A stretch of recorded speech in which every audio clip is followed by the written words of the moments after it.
ശസ്ത്രക്രിയയ്ക്കിടെ വീട്ടമ്മയുടെ വയറ്റിൽ കത്രിക കുടുങ്ങിയതിൽ വീഴ്ച സമ്മതിച്ച വണ്ടാനം മെഡിക്കൽ കോളേജ്.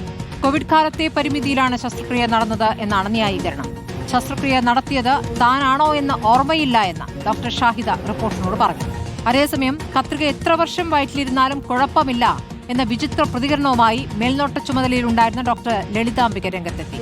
സംഭവിച്ചത് ഗുരുതര പ്രോട്ടോകോൾ ലംഘനമാണെന്നും ഉടനെ നടപടിയെടുക്കുമെന്നും ആരോഗ്യമന്ത്രി പറഞ്ഞു. 2021 കോവിഡിൻ്റെ രണ്ടാം തരംഗമുള്ള സമയത്ത് സാധാരണ ഇവർ ചെയ്യുന്ന ഒരു അന്തരീക്ഷത്തിലല്ല ഈ ഡോക്ടർമാരും സിസ്റ്റർമാരും എല്ലാം ഈ സർജറി ചെയ്യുന്നത്. അതുകൊണ്ട് നമ്മളൊന്ന് മനസ്സിലാക്കണമെന്ന് ഞാൻ ലഘൂകരിക്കുകയല്ല എങ്കിൽ പോലും PPE കിറ്റിട്ടും ഗോഗിൾസ് ധരിച്ചും ഒക്കെ വളരെ പരിമിതമായിട്ടുള്ള ചില സാഹചര്യങ്ങളിലാണ് അവർ സർജറി ചെയ്തത്. പിന്നെ അവർ വന്നതായിട്ട് രേഖകളൊന്നുമില്ല.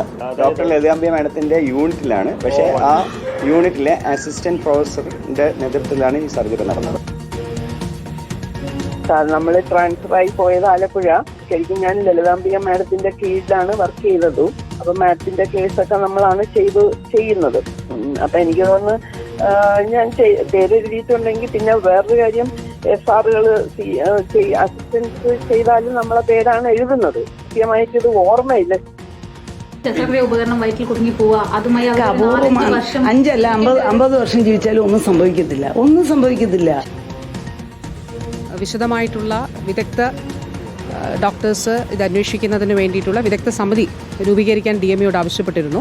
അപ്പോൾ അന്വേഷണ വിധേയമായി ഇതിൽ ഉൾപ്പെട്ടിട്ടുള്ള ആരൊക്കെയാണ് റിട്ടയർ ചെയ്ത് പോയിട്ടുള്ളത്, ഇപ്പോൾ സർവീസിൽ ആരെങ്കിലും ഉണ്ടോ, അപ്പോൾ ഇത് പരിശോധിച്ച് സർവീസിലുള്ളവരെ അന്വേഷണ വിധേയമായിട്ട് സസ്പെൻഡ് ചെയ്യുന്നതിന് വേണ്ടിയിട്ടുള്ള നിർദ്ദേശവും നൽകിയിട്ടുണ്ട്.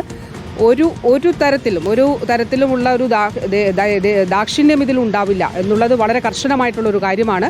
ഇതിൽ നിയമപരമായിട്ടുള്ള കാര്യങ്ങൾ ഇൻവോൾവ് ആയതുകൊണ്ടും ഒരു മെഡിക്കൽ ബോർഡ് സർക്കാർ കോൺസ്റ്റിറ്റ്യൂട്ട് ചെയ്ത് മെഡിക്കൽ ബോർഡിൻ്റെ കൂടി സാന്നിധ്യത്തിൽ ആയിരിക്കും മറ്റ് നടപടികൾ സ്വീകരിക്കുക.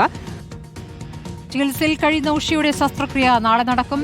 ചികിത്സാ പിഴവ് ആരോപണത്തിൽ പ്രതിഷേധം ശക്തമായി തുടരുകയാണ്. മെഡിക്കൽ കോളേജ് സൂപ്രണ്ടിന്റെ വാർത്താ സമ്മേളനത്തിനിടെ യൂത്ത് കോൺഗ്രസ് മിന്നൽ പ്രതിഷേധവുമായി എത്തി.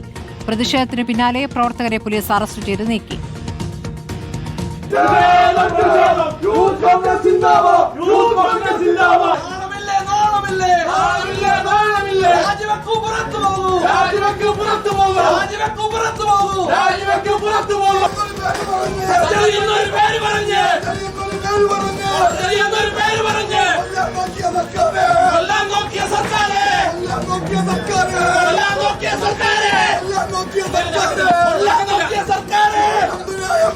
ശരത്തും ആദിൽ പാലോടും വിവരങ്ങളുമായി. ശരത്ത് എസ്എസിലേക്ക് ആദ്യം. ശരത്ത്, ഇപ്പോൾ ഡോക്ടർമാരുടെ വിശദീകരണം പിഴവ് പറ്റി എന്നുള്ള സമ്മതിക്കുന്നു. അതേസമയം ആ പിഴവ് കൊണ്ട് ആരോഗ്യ പ്രശ്നങ്ങൾ ഉണ്ടാകില്ല എന്ന വിചിത്ര പ്രതികരണമാണോ ഡോക്ടർമാർ നടത്തുന്നത്? ഇതിന്മേൽ വലിയ നടപടിയിലേക്ക് ആരോഗ്യവകുപ്പ് കടക്കേണ്ടി വരില്ലേ? സ്മൃതി, എന്തായാലും നടപടിയിലേക്ക് കടക്കും എന്ന കാര്യത്തിൽ സംശയമില്ല. കാരണം ഇതുമായി ബന്ധപ്പെട്ട പ്രാഥമിക റിപ്പോർട്ട് ഇപ്പോൾ കൈമാറിയിരിക്കുകയാണ്. 4-അംഗ സമിതിയാണ് ഇതുമായി ബന്ധപ്പെട്ട റിപ്പോർട്ട് ഇപ്പോൾ DMEക്ക് കൈമാറിയിരിക്കുന്നത്. നേരത്തെ ഇത്തരമൊരു സമിതിയെ നിയോഗിക്കുകയും ഉടൻ തന്നെ ഉച്ചയ്ക്ക് മുമ്പ് തന്നെ ഇതുമായി ബന്ധപ്പെട്ട റിപ്പോർട്ട് സമർപ്പിക്കാൻ നിർദ്ദേശിക്കുകയും ചെയ്തിരുന്നു. പ്രധാനമായും ഇതിൽ പറയുന്നത് ഉണ്ടാകാൻ പാടില്ലാത്ത സംഭവമാണ് ഉണ്ടായത് എന്നുള്ളതാണ്. രാവിലെ ഇപ്പോൾ പ്രിൻസിപ്പാളുമൊപ്പം വണ്ടാനം മെഡിക്കൽ കോളേജ് സൂപ്രണ്ടടക്കം പ്രതികരിച്ച സമയത്തും ദൗർഭാഗ്യകരമാണ്, അന്നുണ്ടായ പരിമിതി ഉൾപ്പെടെ അവർ പറയുന്നുണ്ട്. കാരണം ആ പ്രോട്ടോകോൾ പ്രകാരമാണ് സർജറി നടന്നെങ്കിൽ പോലും വേണ്ട സൗകര്യമൊന്നുണ്ടായിരുന്നില്ല. സ്റ്റാഫുകളുടെ എണ്ണത്തിലൊക്കെ കുറവുണ്ടായിരുന്നടക്കമുള്ള കാര്യങ്ങൾ അവർ രാവിലെ പ്രതികരണത്തിൽ പറഞ്ഞിരുന്നു. എന്തായാലും സംഭവത്തിൽ വീഴ്ച സംഭവിച്ചു എന്നുള്ള കാര്യം നേരത്തെ തന്നെ പ്രത്യക്ഷത്തിൽ വ്യക്തമായതാണ്. പക്ഷേ ഇപ്പോൾ എന്തായാലും ഡോക്ടർമാർ ഉൾപ്പെടെ അക്കാര്യത്തിൽ ഒരു കൂടുതൽ വ്യക്തത വരുത്തുകയും ചെയ്തിട്ടുണ്ട്. അതുകൊണ്ട് തന്നെ ഈ റിപ്പോർട്ടിന് കൂടി അടിസ്ഥാനത്തിൽ നിലവിൽ DMEക്കാണ് ഇപ്പോൾ റിപ്പോർട്ട് കൈമാറിയിരിക്കുന്നത്. ഈ റിപ്പോർട്ട് ആരോഗ്യ വകുപ്പിന് കൈമാറിയ ശേഷമായിരിക്കും തുടർ നടപടികൾ ഉണ്ടാകുക. ഇതിൽ പ്രധാനമായും അന്ന് സർജറി ചെയ്ത ഡോക്ടർമാരിൽ ചിലർ വിരമിച്ചിട്ടുണ്ട്, മറ്റു ചിലർ ഇപ്പോഴും ഡ്യൂട്ടിയിലുണ്ട്. ഡോക്ടർമാരും നഴ്സുമാരും അങ്ങനെ ഡോക്ടർമാരുടെയും നഴ്സുമാരുടെ ഒക്കെ തന്നെ മൊഴിയിൽ കൂടി രേഖപ്പെടുത്തിയ ശേഷമാണ് ഇപ്പോൾ ഈ റിപ്പോർട്ട് കൈമാറിയിരിക്കുന്നത്. എന്തായാലും ഡോക്ടർമാർ ചില വിചിത്രവാദങ്ങൾ കൂടി ഇതിനിടയിൽ നിന്ന് ഇപ്പോൾ പങ്കുവെക്കുന്ന സാഹചര്യം കൂടി ഉണ്ടായത്.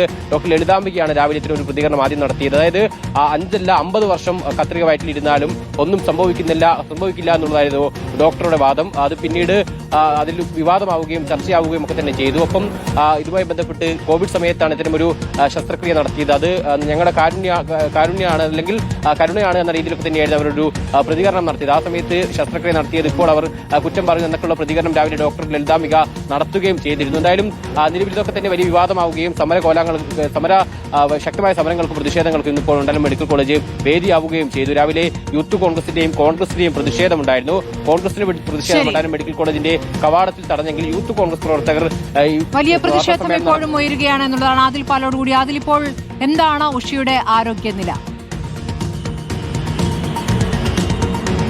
ഉഷയെ ഇന്നലെ അർദ്ധരാത്രിയോടുകൂടിയാണ് അമൃത ആശുപത്രിയിലേക്ക് കൊച്ചിയിലേക്ക് കൊണ്ടുവന്നത്. വരുമ്പോൾ വയറിന് വേദനയുണ്ടായിരുന്നു, പക്ഷേ മരുന്നുകൾ നൽകി രാവിലെയോടെ വേദനയ്ക്ക് ആശ്വാസമുണ്ട്. ഇന്ന് CT സ്കാൻ നടത്തിയിരുന്നു. സീനിയർ ഡോക്ടർമാർ ഉഷയെ പരിശോധിക്കുകയും CT സ്കാൻ പരിശോധിക്കുകയും ചെയ്യും വൈകുന്നേരമെന്നാണ് അറിയിച്ചിരിക്കുന്നത്. ഡിപ്പാർട്ട്മെന്റ് ചീഫുകൾ വൈകുന്നേരം യോഗം ചേരും. കൃത്യമായി സംബന്ധിച്ചൊരു പരിശോധനയുണ്ടാവും. CT സ്കാൻ പരിശോധിച്ച് ഈ കത്രികയുടെ കിടപ്പ്, അതിന്റെ പൊസിഷൻ എന്താണെന്ന് മനസ്സിലാക്കിയ ശേഷം നാളെ ശസ്ത്രക്രിയ നടത്തുമെന്നുള്ള തീരുമാനമാണ് ഇപ്പോൾ എടുത്തിരിക്കുന്നത്. വൈകുന്നേരത്തെ യോഗമാണ് ഇതിൽ നിർണായകം. ഏറ്റവും പ്രധാനപ്പെട്ട കാര്യം ആരോഗ്യമന്ത്രി കുടുംബത്തെ വിളിച്ചിരിക്കുന്നു എന്നുള്ളതാണ്. ഉഷയുടെ മകൻ ഷിബിനെ ഫോണിൽ ബന്ധപ്പെടുകയും ചികിത്സാ ചെലവിന്റെ കാര്യത്തിൽ ആശങ്ക വേണ്ട, അത് നമ്മൾ വഹിക്കും, സർക്കാർ അതിന്റെ നടപടി സ്വീകരിക്കുമെന്ന് അറിയിക്കുകയും ചെയ്തിട്ടുണ്ട്. അതിന്റെ ആശ്വാസം കുടുംബത്തിനുണ്ട് എന്നുള്ളത് യാഥാർത്ഥ്യമാണ്. കുറ്റക്കാർക്കെതിരെ കർശന നടപടി സ്വീകരിക്കുമെന്ന നിലപാടുകൂടി മന്ത്രി കുടുംബത്തെ അറിയിച്ചിട്ടുണ്ട്. കുടുംബത്തിന്റെ പ്രതികരണമാകട്ടെ നിയമപരമായി ഏതറ്റം വരെ പോകാൻ കഴിയുമോ ആ അറ്റം വരെ നിയമ നടപടിയുമായി മുന്നോട്ട് പോകുന്ന പ്രതികരണം കുടുംബവും നടത്തുന്നു. ശസ്ത്രക്രിയ ഏതായാലും നാളെ നിശ്ചയിച്ചിരിക്കുകയാണ്. സ്മൃതി. ശരി, ആദിൽ പാലോടും ശരത്തുമാണ് വിവരങ്ങൾ നൽകി.